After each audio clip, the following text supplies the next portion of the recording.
Fletcher's trying to scoot in there alone. It pinballs to the crease. Let's get it. Oh my God! Here we go. You're listening to the Pod Street Blues Podcast with your hosts, Derrik. How you gonna get it, Bobby? John. Matt Casey. Unnecessary, but totally necessary. And Hoagie. What's not to love?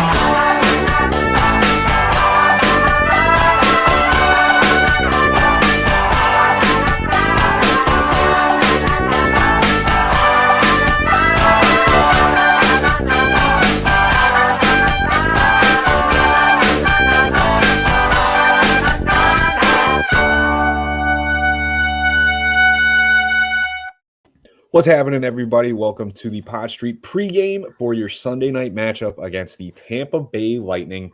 My name is Derrik, and I'm joined by one of our four co-hosts here, Hoagie. What's happening, brother? Hey, Derrik. What's going on, brother? Nothing much, dude. Nothing much. Just looking forward to some more uninspired hockey. Uninspired Flyers hockey. Uninspired Flyers hockey. We did catch a little bit of a break this week, though, which was nice. We didn't have to sit through more than what we were originally supposed to sit through. The Islanders game was postponed. Little bit of a nice break considering what we saw against the Rangers. What was that, Wednesday night now, I think? Or Thursday? Wednesday night. It was Wednesday night. Yeah, it's all blended together now. Dude, it's just like more of the same. Just more of the same hockey Yep. that we've seen for the past, month and a half to 2 months now. It's been It sucks, man. But so if we want to hop right into it, there's no real reason to recap everything we saw against the Rangers. It sucked. The Flyers lost, and it just looked bad. Yep. So let's hop right into this Tampa Bay matchup. They've already played them twice. This is going to be their last matchup of the season, their third matchup. Hoagie, what are you expecting out of this matchup if you're the Flyers here?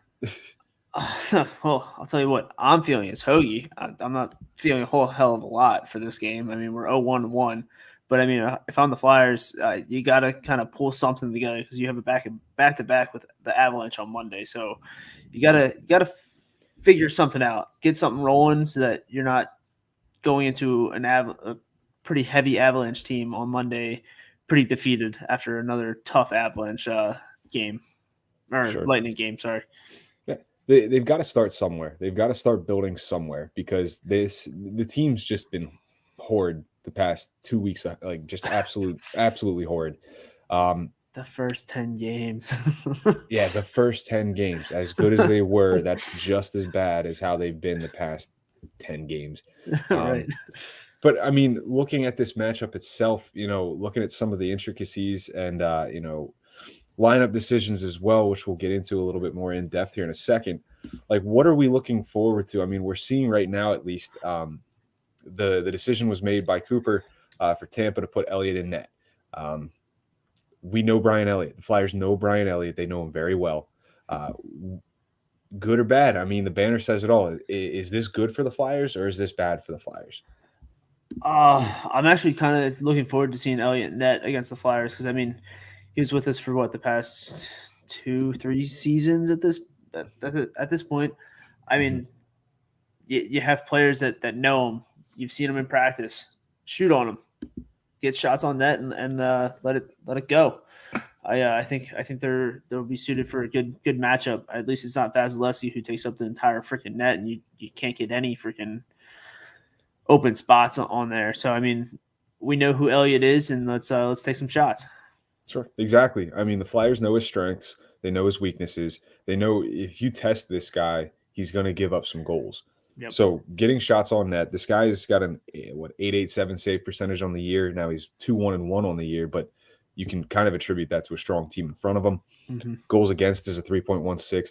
It's a lot like what they were when he was with the Flyers. His stats are very similar to what they were when he was with the Flyers. Right. I think this is a good thing if you're the Flyers. Now I know the running, you don't want to call it a joke because really it's more of a reality at this point. Former Flyers come back and bite us right in the rear end. I'm hoping that's not the case here because these guys know Elliott well and a lot of respect towards him as well. great guy, served his purpose here in Philadelphia, almost more so considering the circumstances last year. This isn't going to be do we see the Flyers scoring more than what they've averaged over the past 5 games? Probably not. If to beat this freaking Tampa Bay team, we got to pot at least 4 goals or more. But we haven't been able to do that at all this season against the Lightning. We've done 3 goals in the first game and then none in the second game. So you never know what team you're going to actually get when you're facing the Lightning. Sure. And you're looking at it just these last 5 games. You can see in the ticker below, right. Flyers haven't won a single game. They're averaging less than 1.5 goals per game, and they're giving up just over 4 goals a game. Shots, big discrepancy. They're allowing 6 more than they're getting. It's I don't know what to say. It's frustrating. It's killing me. Their power play sucks. Their penalty kills decent. They show up. They're doing well. Better than power play. Yeah, they're doing better than the power play at this point. There's more goals being scored on the penalty kill than the power play. But again, Elliott and net, great thing.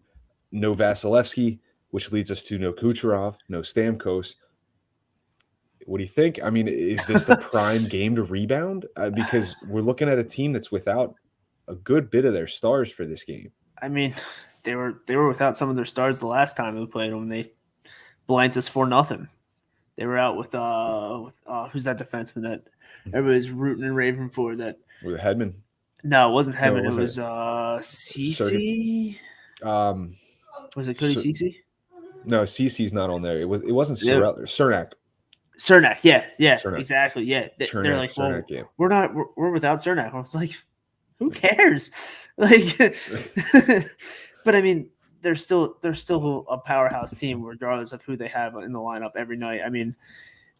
I'm assuming points back because he didn't play in the last game against us. So if he's in the lineup, he's going to be in there dangling everybody in the offensive zone, looking to pot some goals. But now without Kucherov, without Stamkos, do you think it's going to make it easier for the Flyers to own in on point and make sure that they can prevent those types of things from happening? Because we know he's a bona fide superstar. Yeah, that's the guy you're going to be singling out. Yeah, it definitely helps. Kucherov hasn't been playing the entire season. So without Stamkos, it definitely helps because we're going to have some players that can kind of separate themselves from not focusing on Stamkos. We can have a Couturier line that's just focusing on point, where you can have a Hayes line that just is going to go out there and focusing on scoring and doing something like that. Sure. No, I think if you put the right guy on point, I think it'll be all right. It's probably going to take more than just one guy. It's going to take a concerted effort, but I really do think that, for me at least, and I tweeted this out earlier today, I really do think this game, there's no excuse. The Flyers need to find a way to win this game. They can, they need to, and this is a perfect opportunity given the circumstances, who's out, who's in. I really do think that they need to make this happen at this point. The streak needs to stop here. Stop the count. Stop the count. Yeah, because think about it too. What we're going through right now, again, with the ticker playing underneath these last 5 games, no wins, the 1 point out of those last 5 games. Yeah. Hoagie, I'm just going to ask you a simple question, man. How much more can we take? Not much. I'm not looking forward to going into tomorrow's game and into the week following, because it's 6 and 7 or 6 and 8 game or six games in 8 days. It's going to be brutal for us. But we have to string some wins somehow together during this stretch. So we got to find a way to get Tampa take Tampa while they're down while they're missing some players. Absolutely. I really think, again, this is going to be their time to shine, because we're looking at a week right now where you're playing Monday, Wednesday, Friday, and Saturday, and then you've got Sunday and Monday off, and you're playing Tuesday, Thursday, Saturday. Yep. So, Tampa, Colorado, New Jersey, a team that we couldn't beat, a week ago. Right. And then you've got Vegas, and then, Arizona. But even then, it's is this team now good enough to beat Arizona? Who's going to show up? Right. Yeah. Which team's going to show up? That's exactly what I'm thinking. This is it's all it boils down to this season. What team's going to show up? Is it going to be the feisty and aggressive team that's going to be in your face after whistles and shooting some pucks, or is it going to be the lazy lackadaisical team that doesn't do anything and they're going to take hits and not retaliate? You never know who's showing up. Sure. And I mean, the only guy that really has shown up all year has been Claude Giroux. I mean, you could count Carter Hart as well. He's had his rough outing here or there, but for the most part, he's been fantastic. Giroux has been their leading scorer. He's like, and I looked this up earlier just to be, a dork, but like out of the entire NHL, he is the 65th ranked scorer when it comes to points, which that's our highest scorer right now. Yeah, like we have the 65th highest scorer in the NHL, which is bad. But again, just a single, just one guy. But at the same rate, how much more is Giroux going to be able to take? Because this man has been putting it out there every single night. He's been doing great. He's been having a great season considering he's not under contract past this year. Yep. We saw in the press conference earlier this week as well, someone had asked him about waiving his no movement clause, and he said he's not focused on that right now. Do you think that's a possibility now? Because how much more is he going to be able to take of this losing streak and just this, you want to call it the culture of this team right now, before he's like, you know what, screw it, I'm packing my bags and I'm getting out of here. Right. I mean, listen, G's leading in goals, assists, and points. Like he's killing it for the Flyers right now, which is kind of odd for, your 33-year-old captain, where you brought in different players this season that you were hoping to, help rejuvenate this team. So, I mean, I couldn't stand that question where, will you waive your no move clause? And, he's focusing on the here and now. He wants to win with this team, and he wants to right the ship and get this team back on the straight and narrow and winning some games. He's not focusing on the losses. He's not focusing on, going to a new team. He's focusing on the Flyers, and that's exactly what he needs to do. He needs to be a captain and focus on what this team needs right now, and that's a leader. And he's being a leader by saying that. He's saying we need to do better, and I'm going to show him how. Somehow, some way, somehow. I'm surprised we haven't heard the statement, we're going to make the playoffs this year, because every other year he's always said, oh, no, don't worry about it, we're going to make the playoffs. I'm surprised we haven't heard that, but I'm sure it's going to be coming soon. It still is early on, so I'll give him a pass in regards to that type of statement. But at the same rate, we are seeing a lot, at least on Twitter, and again, it's Twitter, take it with a grain of salt, but a lot of people bringing up the leadership and bringing up, Giroux needs to be better. It's like, how much better does he need to be? Because it's been the same story, the age-old story every single year. Giroux could be the best player in the league, but you need a supporting cast that's going to help this guy get to that next level. There's a reason McDavid hasn't been able to win a Stanley Cup yet. Draisaitl, Austin Matthews. There's a reason. And in not necessarily in Austin Matthews' case, because look at the guys around him, the Nylanders, the Mariners. That's just a different toxicity right there. You've got your studs around him, but who did Giroux have these past 10 years? Voracek? Couturier is just now starting to round that corner the past 3 or 4 years. You never had that strong supporting cast that could help him get over that hump, and no single man could ever do it himself. Right. I mean, even 3-4 years ago when you had that 104, 108 point season, he literally put the team on his back in the home stretch to even get them into the playoffs to face the Capitals. And at that point in the season, Capitals were just a freaking powerhouse. No one was beating them that season. Yeah. So, I mean, you can't do it by yourself. And that's the argument with McDavid right now. He can't do it by himself. You need to put a surrounding cast around somebody. And the Flyers organization have not been able to do that for Giroux.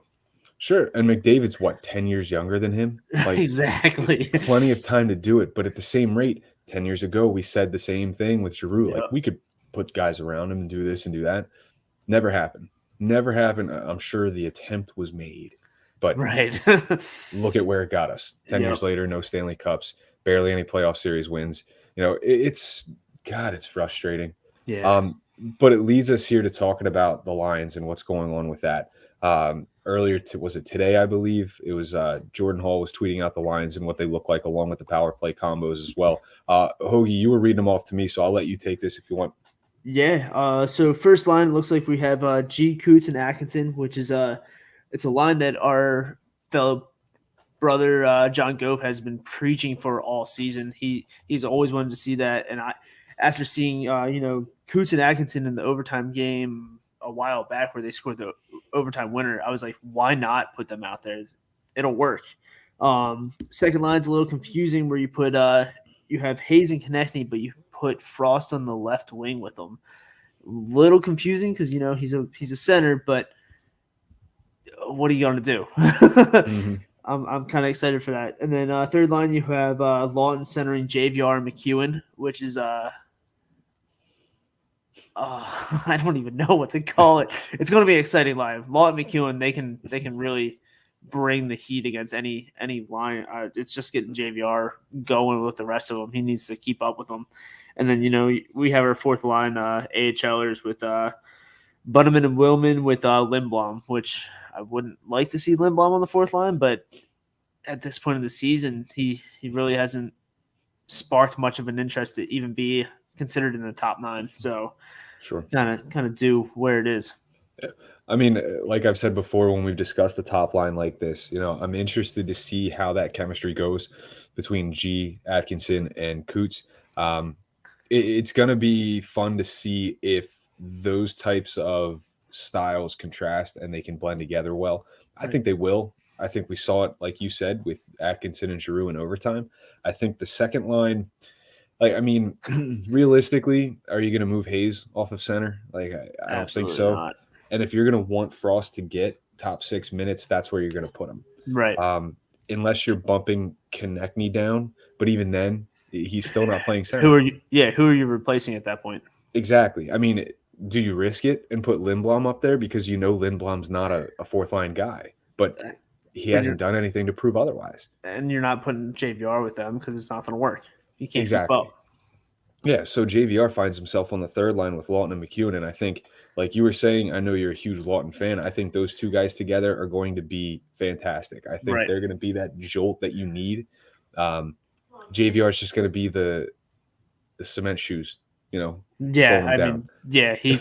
I said it Wednesday night against the Rangers. He just looks like he's skating with some wet pants right now. It's pretty bad. Yeah. And then the fourth line, we touched on it. I don't think Lindblom belongs there, but he hasn't done anything to state otherwise. Right. So we'll see. Hopefully it's the kick in the rear that he needs. But again, I don't know what's going to get this guy going. I really don't. And I hope it happens sooner rather than later, but we'll see. Defensive pairings were shook up a little bit too. Yep. We're finally going to see, or I should say finally, we've seen it already, but we're going to see Provorov and Ristolainen together, which, we've all been talking about for weeks now. Yeah. I'm anxious to see. You've got Sanheim and Braun on the second pair, and you've got Yandel and Sealer on that third pair. Not ideal, but you think this is the best they can do given the situation surrounding Ellis? It is what it is. Yeah. I think they are. I almost feel like they're overcompensating, making sure that they can keep that lefty-righty dynamic going. Right. But at the same rate, it's sure, Sanheim has been playing better than most of us anticipated. Are you going to put him back up there with Provorov? Those two didn't work out together a couple years ago. Absolutely not. And then that leaves you two guys like Ristolainen and Braun, or do you put Ristolainen with Yandel? Do you put him with Sealer? It's just such a cluster, what. Yeah. On that blue line. Yeah.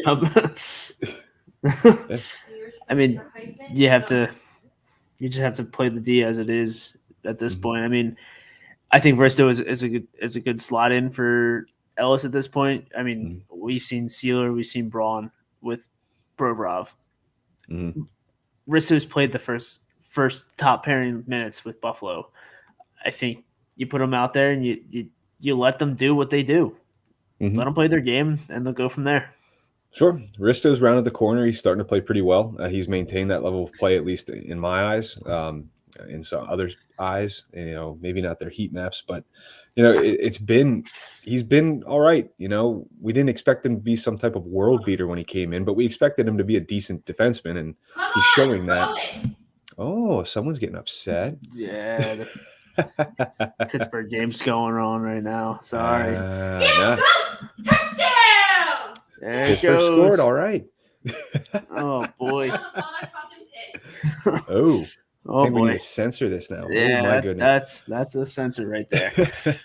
No, the only other thing here we want to touch on is Hart's in net. Obviously, I think that's the smart move. What do you think about that? Yeah, I mean, it's a back-to-back. I mean, you got to put Hart against the better team. I mean, Avalanche is a good team, but Jones has played against the Avalanche for quite some time in the Western Conference. So with Hart in net against the Avalanche, give him one more crack. Hopefully, we can go 1-1-1 against the Lightning in the home stretch. Sure. Hunter Sipe here. We want to backtrack to the defense. He also mentions, Provorov and Risto. He thinks that's what it needs to be at this point with Ellis out. Absolutely. I can't say I disagree. Yeah. One last thing to touch on real quick, just before we go. Our buddy Hoagie 74 is back, and he wants to know your thoughts on Ryan Hartman. And then he adds, he seems like a decent player. Hoagie, DM me. We'll talk about that together. If he does, let us know what his identity is, because I would love to know. Absolutely. Yeah, the guy seems like a real schmuck. Anyways, no. So this has been it, really. Tampa, Philadelphia, Sunday night. Strap yourselves in, folks. Absolutely. To a straitjacket, and make sure someone can secure you. But no, Hoagie, let everybody know where they're going to be able to find you, man. Yeah, find me at Podshoot Hogs on the Twitter app. Always Solid. find some interesting takes. Interesting. You can find me on Twitter at Pod Street Bob, the Pod Street Bullies. All of us 4 chuckleheads you can find on Twitter at Pod ST Bullies. Really, until we're going to record our normal episode tomorrow. That'll be out Monday morning. Be on the lookout for that. We'll touch on some more things in depth. But until then, I'll leave you as I've always left you with the Let's Go Flyers. Bye now.